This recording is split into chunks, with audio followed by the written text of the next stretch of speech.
क्या आप एक बहुत बड़ी यूनिवर्सिटी में पढ़ना चाहेंगे? बस थोड़ी सी अजीब है ये यूनिवर्सिटी। इसमें ढेर सारे स्टूडेंट्स हैं। कोई साइंस पढ़ना चाहता है, कोई लॉ पढ़ना चाहता है, कोई इंग्लिश पढ़ना चाहता है और कोई कुछ और। कोई काफ़ी समझदार है और उसको सिर्फ थोड़ी सी गाइडेंस की ज़रूरत है, और कोई ऐसा है जिसे बहुत सारी मदद चाहिए। सबसे मज़ेदार बात ये है कि इस यूनिवर्सिटी में केवल एक ही टीचर है। क्या हुआ, हंसी आ रही है? जिस तरह एक यूनिवर्सिटी जिसमें कुछ हज़ार स्टूडेंट हैं, उनको एक टीचर नहीं संभाल सकता, उनको संभालने के लिए कई अधिकारी, कई अलग अलग लेवल और सब्जेक्ट्स के टीचर्स की ज़रूरत है, उसी तरह हमारे देश में जहाँ करोड़ों लोग रहते हैं, उसे चलाने के लिए भी एक पूरी व्यवस्था चाहिए होगी। आज की इस वीडियो में हम ये समझेंगे कि हमारे देश को चलाने और इतने सारे लोगों के अधिकारों की सुरक्षा करने के लिए क्या व्यवस्था है।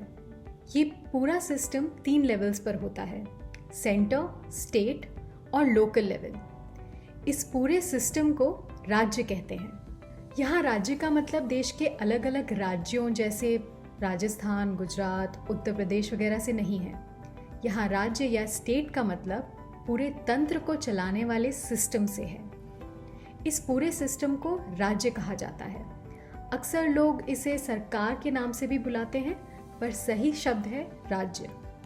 राज्य या स्टेट की जिम्मेदारी ये है कि वो हमारे अधिकारों की सुरक्षा के लिए काम करें।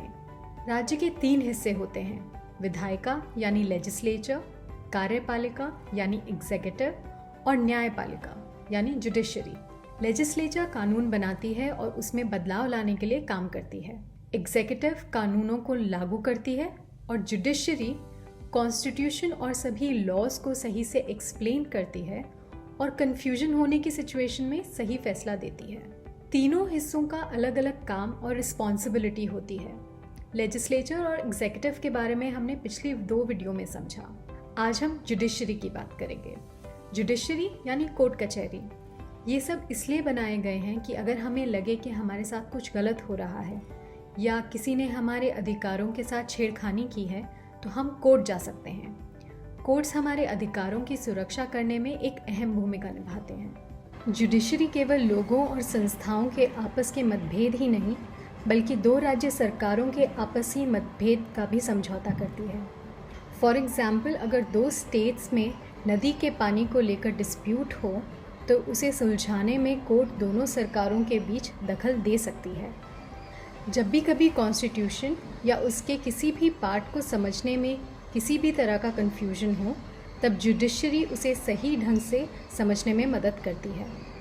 साथ ही अगर लेजिस्लेचर ने कोई नया कानून बनाया है जो कि संविधान के बेसिक स्ट्रक्चर से अलग हो, तो जुडिशरी उस कानून को रद्द भी कर सकती है। कानूनी मामले मोटे तौर पर 2 तरह के होते हैं। पहला सिविल, जिसे दीवानी मामले भी कहा जाता है, और दूसरा क्रिमिनल, जिसे फौजदारी मामले भी कहते हैं। सिविल आमतौर पर वो मामले होते हैं जिनमें 2 इंडिविजुअल्स के अधिकारों में कोई कॉन्फ्लिक्ट होता है, जैसे कि तलाक का मामला, ज़मीन को लेकर हुआ आपसी मतभेद वगैरह। क्रिमिनल मामले वो मामले होते हैं जहाँ पर कोई अपराध हुआ हो, जैसे मर्डर, चोरी, किडनैपिंग, रेप वगैरह। क्रिमिनल केसेस में एफआईआर दर्ज होती है और फिर मुकदमा चलता है। मुकदमे में दोनों पार्टीज़ की सुनवाई होती है और फिर अक्यूज्ड को या तो सज़ा दी जाती है या फिर वो बरी किया जाता है।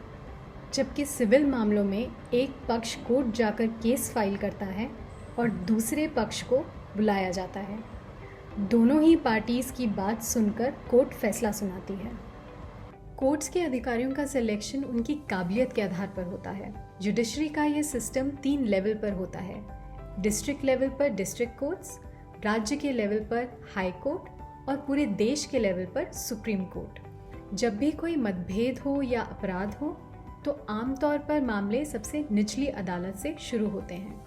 अगर दोनों पार्टीज़ में से कोई भी पार्टी निचली अदालत के फैसले से खुश ना हो, तो हाई कोर्ट में और उसके बाद सुप्रीम कोर्ट में भी अपील की जा सकती है। हम सब जानते हैं कि कोर्ट जाने के लिए वकील की ज़रूरत होती है, और वकील के लिए पैसे की। अगर किसी के पास वकील करने के लिए पैसे ना हो, तो कॉन्स्टिट्यूशन कानूनी सहायता देने की बात करता है। इसका मतलब ये हुआ कि आप लीगल एड के लॉयर की मदद से अपना केस फाइल कर सकते हैं, या अगर आपके खिलाफ कोई केस हुआ है तो उसको डिफेंड कर सकते हैं। आखिरकार न्याय पाना हम सबका बेसिक राइट है। तो इस वीडियो से हमने जाना कि सभी की ज़रूरतों और अधिकारों को ध्यान में रखते हुए संविधान ने एक व्यवस्था खड़ी की है।